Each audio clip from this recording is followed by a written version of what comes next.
Picture चालू करो बे। इसी तरह हजारों लोगों ने ऑक्सीजन की कमी और अस्पताल की बदहाली के कारण तड़प तड़प कर अपनी जान गंवा दी। उसके बाद भी हमारे नारंगी चचा अपनी गलती मानने और उत्तर प्रदेश के हेल्थ सिस्टम को बेहतर करने के बजाय जनता को झूठा आश्वासन देने में लगे हुए थे। एक एक व्यक्ति का जीवन हमारे लिए महत्वपूर्ण है, राजनीति का समय नहीं। अगर सरकार गलत कर रही है, आप सरकार पर प्रहार करिए। योगी जी ने तो बड़े आराम से कह दिया कि उनकी सरकार अगर कुछ गलत कर रही है तो जनता उन पर प्रहार करे, लेकिन इसके बाद जनता ने जो योगी सरकार पर गांड लेवा प्रहार किया है वो योगी जी और उनके भक्त ने कभी सपने में नहीं सोचा होगा।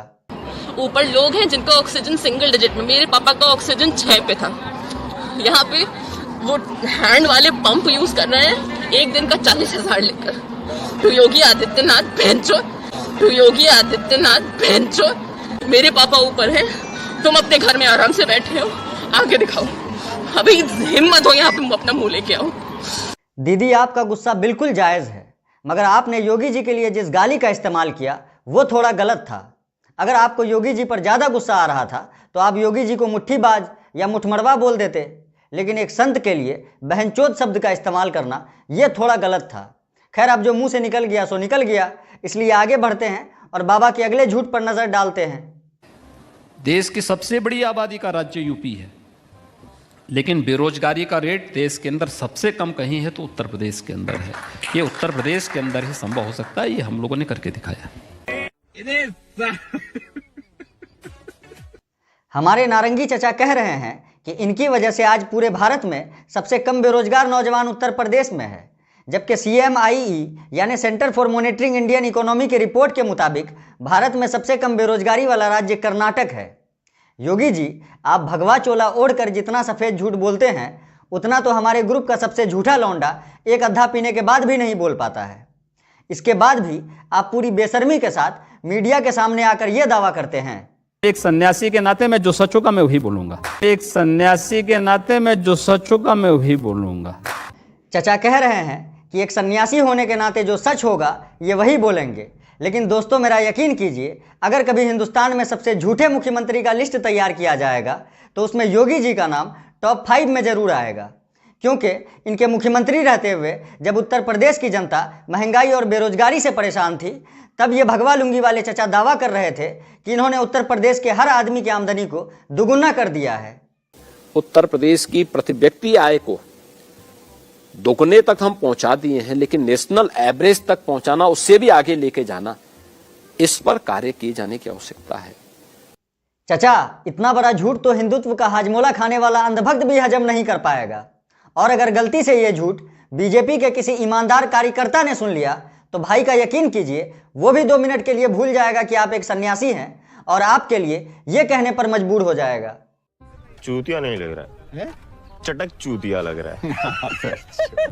स्टार्ट करो। जय हिंद दोस्तों, आज हम आप लोगों को हमारे भगवा लुंगी वाले चचा श्री योगी आदित्यनाथ जी से मिलवाने जा रहे हैं, जो झूठ बोलकर और बकलोली करके नेतागिरी करने में बीजेपी के हर नेता से 10 कदम आगे हैं।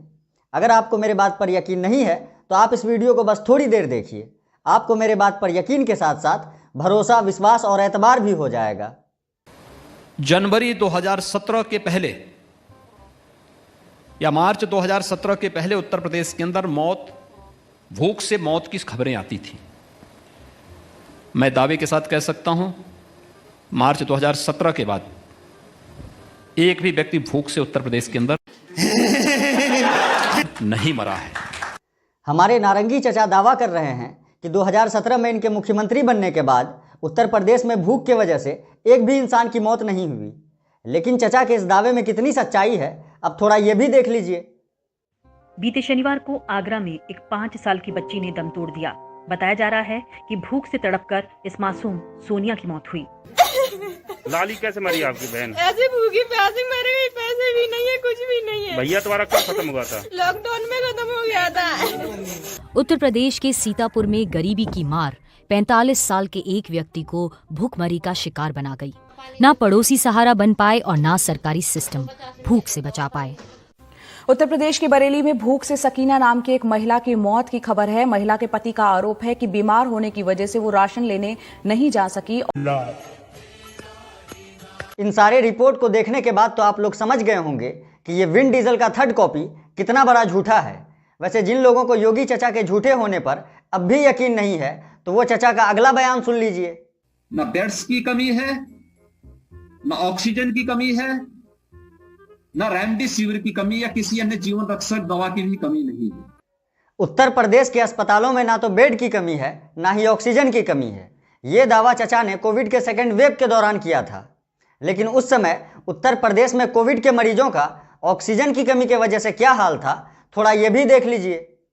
बलिया के जिला चिकित्सालय में भर्ती मरीजों तक ऑक्सीजन क्यों नहीं पहुंच रही, इसका जवाब देने वाला कोई नहीं है। आगरा की एक और तस्वीर लोगों की बेचारगी को बयां कर रही है। इसमें एक महिला अपने पति को मुंह से सांसें देने की कोशिश कर रही है। आगरा से कुछ किलोमीटर दूर फिरोजाबाद में रणवीर नाम के बुजुर्ग ने सड़क पर दम तोड़ दिया क्योंकि ट्रॉमा सेंटर में उन्हें भर्ती नहीं किया गया। बेटा गुहार लगाता रहा लेकिन कुछ न हुआ, न एम्बुलेंस मिली, न इलाज मिली तो मौत से पहले 5 घंटे की तड़प। वैसे दोस्तों, मेरा ये वीडियो अगर योगी जी देख रहे होंगे तो हमको पूरा यकीन है योगी जी भी मेरे लिए यही कह रहे होंगे। क्या करते हो चूतियापन का, क्या करते हो चूतियापन का। योगी जी, चूतिया से याद आया, आप रहते भारत में हैं, खाते भारत में हैं और नेतागिरी भी भारत में करते हैं, तो फिर बात बात पर पाकिस्तान का माला जपना काहे शुरू कर देते हैं? क्या ये चूतियापंती नहीं है? मुझे लगता है कि बुखारी जैसे लोगों को पाकिस्तान भेजने की आवश्यकता है, क्योंकि वह इस देश में रहने लायक नहीं है। जिन्हें पाकिस्तान अच्छा लगता है वो पाकिस्तान चले जाए, हम उसको रोकेंगे नहीं। अगर वो चाहेगा तो उसको जाने का किराया भी मुहैया करा देंगे। ये पाकिस्तान प्रस्त आतंकवादी जो भारत के नागरिकों की सुरक्षा के साथ और भारत की संप्रभुता के साथ खिलवाड़ करना चाह रहे हैं, हर व्यक्ति जानता है इसका जवाब केवल और केवल भारतीय जनता पार्टी नेतृत्व की नरेंद्र मोदी सरकार ही इसका जवाब दे सकती है। ओ भगवालुंगी वाले चचा, आप जो बात बात पर पाकिस्तान का माला जपते हैं, एक बार आप इस मौसी की बात सुन लीजिए। हमको पूरा यकीन है कि आप बात बात पर पाकिस्तान का माला जपना बंद कर देंगे। बेटा जब हिंदुस्तान में रह रहे हैं, हिंदुस्तान का खा रहा था, पहले हिंदुस्तान के लिए सोच। हमें हिंदुस्तान से मतलब है। अबे भोसड़ी वाले तुम खा रहे हो पाकिस्तान है पाकिस्तान। अबे इतने छोटे से देश से तुम्हारी गांड फट रही है? इतने बड़ा देश है हिंदुस्तान, इतने से छोटे से देश से गांड फटी तुम्हारे पाकिस्तान से। मौसी, आपकी बात तो बिल्कुल सही है, मगर क्या करें, जब कोई नेता दिमागी बवासीर का शिकार हो जाता है तो वो जनता के जरूरी मुद्दों को छोड़कर इसी तरह कभी पाकिस्तान तो कभी मुसलमान पर भगलंडई करता है। बात तो सही है। 20 से 35-40% तक मुस्लिम आबादी जहां पर है वहां भीषण सांप्रदायिक दंगे हैं, और 40% से 35 से 40% से ऊपर जहां मुस्लिम आबादी है वहां हिंदुओं को सामूहिक पलायन करने या गैर मुस्लिमों को सामूहिक पलायन करने या फिर सामूहिक नरसंहार उनका होता है। हमें इस सच्चाई को स्वीकार करना होगा। चचा का कहना है कि जहां मुसलमानों की आबादी 20 से 40% है वहां सांप्रदायिक दंगे बहुत ज़्यादा हैं, जबकि 2021 के ग्लोबल पीस इंडेक्स में आप दुनिया के सबसे शांत देशों की लिस्ट में देखेंगे तो उसमें आपको हमारा भारत 139वें नंबर पर मिलेगा। वहीं बेनिन, साइप्रस, तंजानिया, इथोपिया जैसे देश जहां मुसलमानों की आबादी 20 से 40% है, वो सारे देश ग्लोबल पीस इंडेक्स में भारत से ऊपर आते हैं। उसके बाद चचा ने कहा कि जहां मुसलमानों की आबादी 40% से अधिक है वहां हिंदू या दूसरे धर्म के लोगों पर बहुत ज़्यादा जुल्म किया जाता है।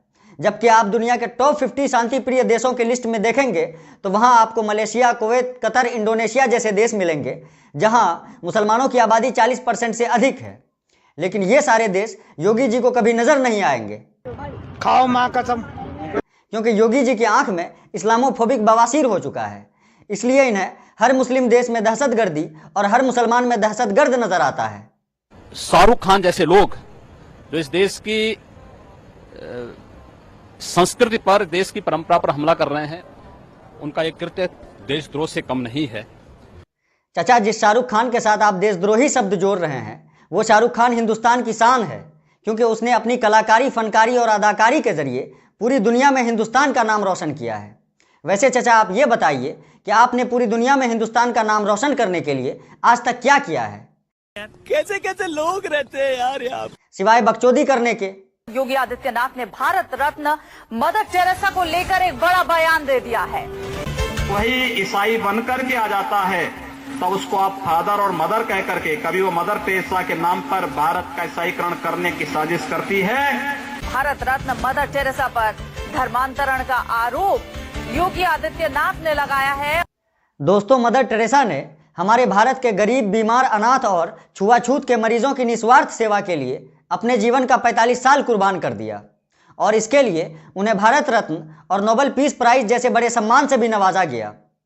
उस मदर टेरेसा पर ये भगवा लुंगी वाले चचा लोगों के धर्म बदलने का इल्जाम लगा रहे हैं। अब आप लोग जरा इस नारंगी बवासीर का ये वीडियो देखिए। 2005 में एटा जिले में 1800 ईसाइयों को आपने कन्वर्ट कराया। मैंने हिंदू बनाया है, परावर्तन है वो। चचा मुस्कुराते हुए बड़े आराम से बता रहे हैं कि इन्होंने 1800 ईसाइयों को हिंदू बनाया है, लेकिन यही काम अगर कोई दूसरा धर्म वाला करे तो चचा का रंडी रोना शुरू हो जाता है।